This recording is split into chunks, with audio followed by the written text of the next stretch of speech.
Salve nação rubro-negra, você está no Fabi Negrini Pro.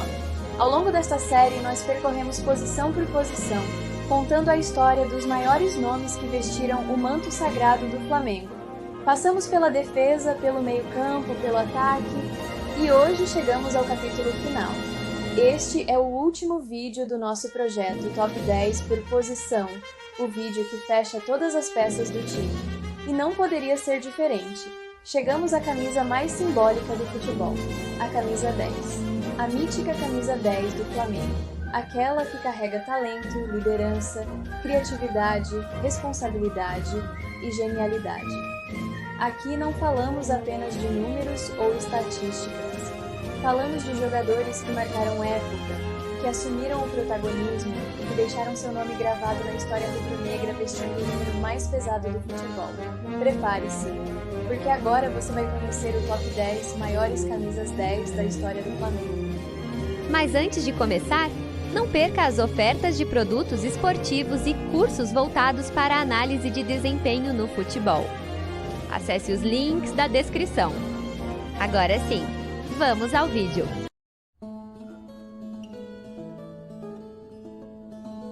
Argentino de nascimento, mas carioca de coração, ele veio ao Flamengo no final da década de 1960 e rapidamente virou ídolo da nação rubro-negra. Sua técnica afiada, velocidade e faro de gol o transformaram em referência no ataque, ocupando com maestria a mítica camisa 10 e confundindo as defesas rivais com sua presença imprevisível em campo. Entre idas e vindas, Doval vestiu o manto sagrado em 263 jogos e marcou 94 gols, se consolidando como um dos maiores artilheiros estrangeiros da história do Flamengo. Líder dentro do campo, foi um símbolo de raça e talento que conquistou títulos importantes, incluindo campeonatos cariocas e taças Guanabara, que até hoje ecoa no imaginário da torcida. Doval é a prova viva de que vestir a camisa 10 do Flamengo é sinônimo de responsabilidade, brilho e, sobretudo, paixão. Esse é o número 10 da nossa lista.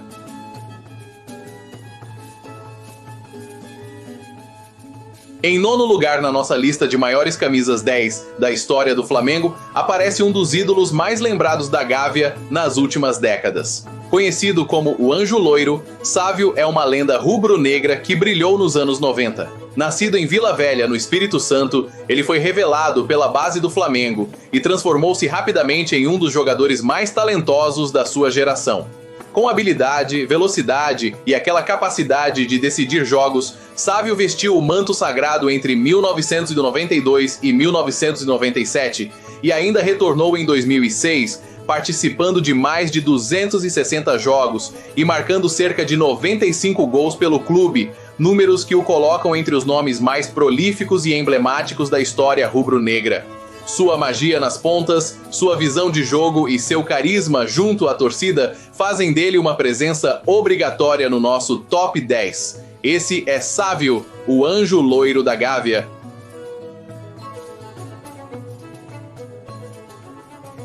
Em oitavo lugar, aparece um nome que fez parte de um dos ciclos mais vitoriosos do clube, Nélio da Silva Melo. Nélio foi um dos talentos formados na base rubro-negra que conseguiu se firmar no profissional e deixar sua marca na história. Ele foi protagonista de um dos momentos mais memoráveis da década de 1990, conquistando a Copinha de 1990, a Copa do Brasil do mesmo ano e garantiu o pentacampeonato brasileiro em 1992. Sua atuação naquele período foi tão decisiva que foi premiado com a Bola de Prata, um reconhecimento individual ao seu desempenho excepcional. Vestindo a mítica camisa 10 do Flamengo, Nélio mostrou inteligência tática, visão de jogo e capacidade de articular o meio e o ataque. Sua importância vai além dos números. Foi um jogador que representou, com técnica e personalidade, o espírito de um Flamengo campeão. Por tudo isso, Nélio merece seu lugar no 8º posto do nosso ranking dos maiores camisas 10 da história rubro-negra.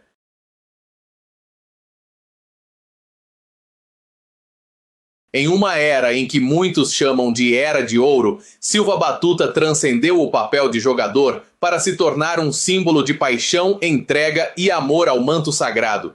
Ele não vestiu o Flamengo Ele o escolheu, e escolheu amá-lo até o fim da vida. Dono de um faro de gol inacreditável e técnica refinada, Silva Batuta fez parte daquele elenco que representou uma era em que o futebol tinha poesia e os ídolos eram eternos. Seus dribles, suas jogadas e sua capacidade de decidir partidas entraram para a memória de uma torcida que ainda hoje canta seus feitos nas arquibancadas. Mais do que números, mais do que gols, o legado de Silva Batuta está na essência do que significa ser Flamengo, lutar até o último minuto, jogar com alegria, colocar o coração em cada toque na bola e fazer da Avenida Maracanã um templo de fé e glória. Por tudo isso, ele ocupa com justiça o 7º lugar na nossa lista.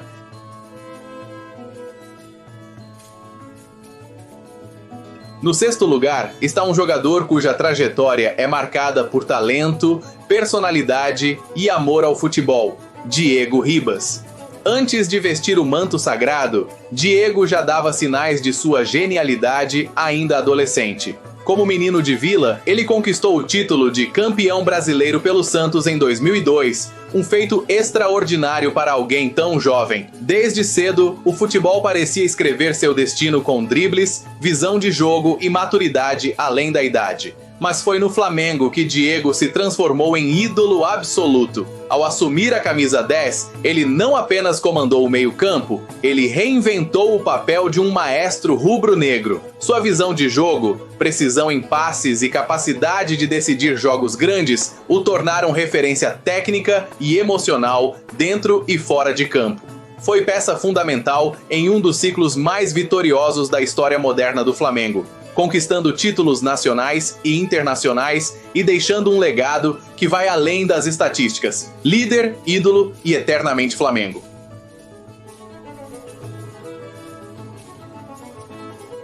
Se o futebol é arte, o Maracanã foi o museu onde esse sérvio pintou suas maiores obras-primas.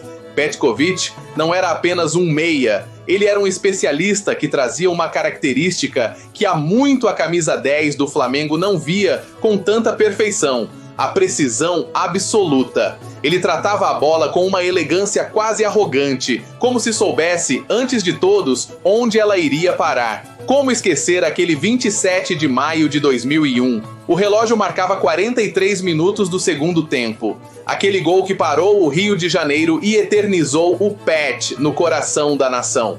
Mas a história de Pet com o Flamengo teve um capítulo de redenção digno de cinema. Em 2009, ele voltou ao clube sob desconfiança. Já veterano, como parte de um acordo de dívida, muitos diziam que ele estava aposentado. Que erro! Com seu temperamento forte, sua liderança técnica e seus gols, ele foi letal. Petković foi o maestro da arrancada histórica que tirou o Flamengo do meio da tabela ao hexacampeonato. Ele provou que a camisa 10 do Flamengo, quando vestida por um gênio, tem o poder de realizar milagres. Por seus 198 jogos, 57 gols e por ser o gringo que melhor entendeu a alma rubro-negra, Dejan Petković é o nosso 5º colocado.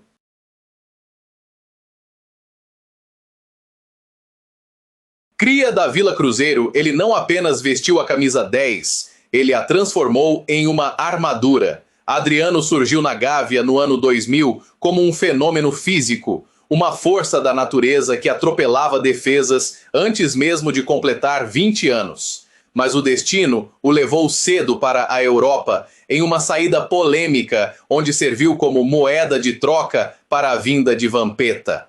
Mal sabia o mundo que aquele garoto voltaria como um monarca. Após conquistar a Itália e o apelido de Imperador, Adriano abriu mão do luxo e do dinheiro da Inter de Milão para reencontrar a felicidade onde ela sempre esteve, no abraço da nação. Em 2009, o seu retorno foi o combustível para um dos títulos mais improváveis da história do clube. Não era apenas técnica, era potência. Um império construído com a força de uma perna esquerda que parecia carregar um canhão. Naquele ano, ele foi o artilheiro do Brasileirão com 19 gols. Você pode olhar para os números e ver que ele tem menos jogos do que outros desta lista, mas o peso de Adriano se mede em alma. Ele é o torcedor dentro de campo. Sua relevância transcende as 4 linhas. Ele deu voz à favela, trouxe orgulho ao rubro-negro e provou que o amor pelo manto vale mais que qualquer contrato milionário no exterior. Por ser o imperador da nação, por sua representatividade, Adriano ocupa o nosso 4º lugar. Um gigante que jogou por nós e como nós.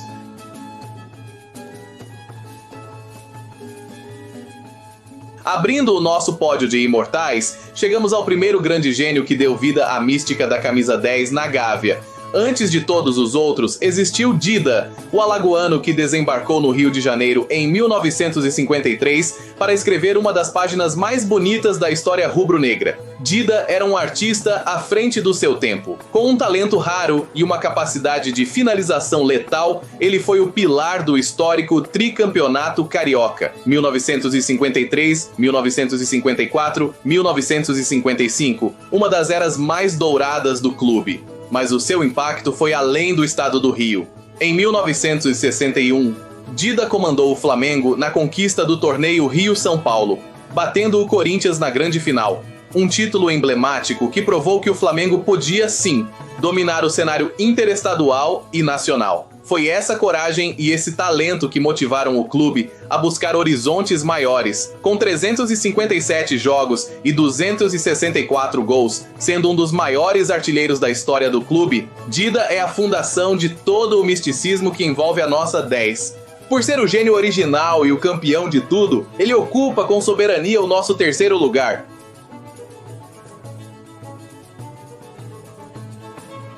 A história de amor entre o Uruguai e a Gávea ganhou seu capítulo mais glorioso em 2019. Arrascaeta chegou cercado de expectativa e, inicialmente, vestiu a camisa 14, sendo o cérebro de um time que atropelou a América. Mas o destino sabia que aquele futebol refinado pertencia ao número que carrega o peso da história. Quando finalmente assumiu a lendária camisa 10, Arrascaeta não apenas honrou o número, ele o elevou a um novo patamar de genialidade. Ele se tornou o líder técnico, o homem do último passe e o artilheiro de momentos decisivos. Sob sua regência, o Flamengo alcançou o topo do continente novamente, culminando na conquista da 4ª Libertadores do clube, a 3ª dele com o manto sagrado, em um 2025 que já nasceu eterno. O seu currículo é uma galeria de troféus que parece não ter fim. 5 vezes campeão carioca, tricampeão brasileiro, tricampeão da Libertadores, bicampeão da Copa do Brasil. Isso sem contar com Recopas e Supercopas. O que torna a Rasca ainda mais especial é que o livro ainda está sendo escrito. Ele segue em plena atividade, desfilando sua classe pelos gramados e acumulando taças que o prendem cada vez mais forte ao topo deste pódio. Com a humildade dos grandes e o pé direito de um artista, ele prova jogo após jogo que o Uruguai é logo ali e o Rio é a sua casa. Pela magia, pela liderança e por ser o maior vencedor desta era moderna, Giorgian de Arrascaeta é o nosso 2º colocado, o gênio que ainda tem muita história para contar.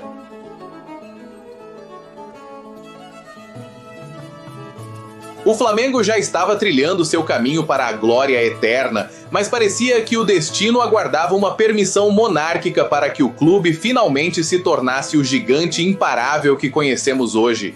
No dia 6 de abril de 1979, o Maracanã não recebeu apenas um jogo, ele recebeu uma bênção.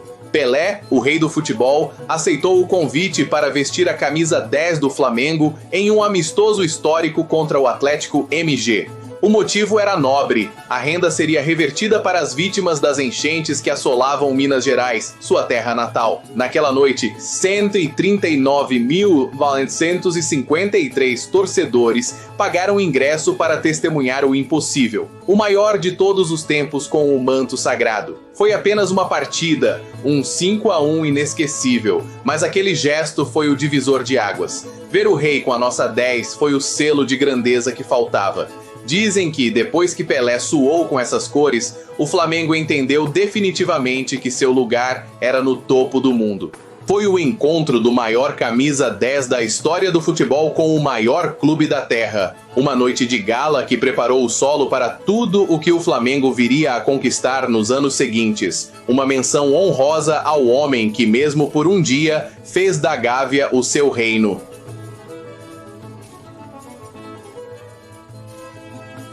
O Galinho de Quintino, o Pelé branco, chamem como quiserem, mas para a nação rubro-negra, ele é simplesmente o Deus rubro-negro. Zico não nasceu com o físico dos gigantes, ele o construiu com suor, mas o talento...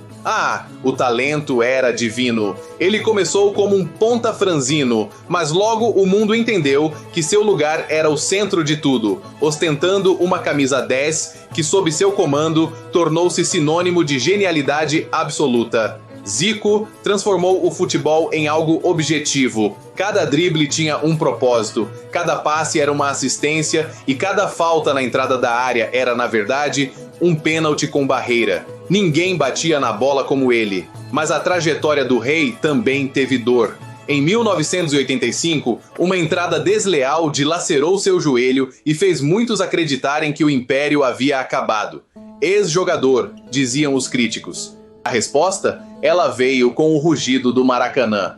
Em fevereiro de 1986, num Fla-Flu inesquecível, Zico voltou para provar que gênios não se aposentam por decreto. Ele destruiu no Clássico e partiu para a Copa do Mundo. Sua liderança nos conduziu ao tetracampeonato brasileiro em 1987, erguendo a Copa União e selando de vez sua hegemonia nacional. Sua despedida oficial, em 1990, foi um evento que parou o país. Diante de 100 mil pessoas, ele recebeu o troféu Copa União das mãos de Juca Kfouri, um reconhecimento definitivo ao título de 87. Ali, o homem chorava, mas o mito se tornava eterno. Zico é o maior de todos, não apenas pelos 509 gols ou pelos inúmeros títulos, ele é o maior pela sua humildade, por ser um ídolo respeitado até pelos rivais e por ter ensinado a milhões de brasileiros o que significa amar o Flamengo. Ele é o motivo pelo qual a camisa 10 do Flamengo é a mais pesada do planeta. Arthur Antunes Coimbra, o nosso eterno camisa 10.